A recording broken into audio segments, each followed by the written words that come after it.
Hello guys, আসসালামু আলাইকুম। কি অবস্থা? আশা করি সকলে ভালো আছেন। সো আজকে আমরা যাচ্ছি কাঁকড়া বীচ দেখার জন্য। কাঁকড়া বীচে কাঁকড়া থাকে আর আমরা কিন্তু সেখানেই যাচ্ছি মূলত। এই যে দেখতে পাচ্ছেন, এটাও কিন্তু কাঁকড়া বীচ। আর আমরা কিন্তু চলে এসেছি ফাইনালি কাঁকড়া বীচে। এখন আমরা কিন্তু একটু পানি ছিল এখানে, সে পানিটা পার হয়ে চলে আসলাম। আর এখন কাঁকড়া দেখার জন্য আমরা কিন্তু দৌড়াদৌড়ি করতেছি। সো দেখুন আপনারা কি করি আমরা। দেখেন এখন এখানে কত লাল কাঁকড়া দৌড় পারতেছে। গাইস ভাই দৌড়তেছে, ওই ধর ধর। সো গাইস দেখতে পাচ্ছেন কি সুন্দর কাঁকড়া। এখন একটাকে ধরতে যাব, এই যে এটার পিছ ধরবো। দেখেন কিভাবে দৌড় পারে। আমরা সবাই কাঁকড়া ধরার জন্য প্রস্তুত। কি বলবো, দেখেন কেউ ধরতে পারছে না।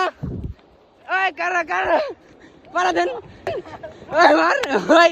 ও গাইস ফাইনালি একটাকে মারা হয়েছে। ও নো শিট, শেষ। জুতা জুতা মারা গেছে।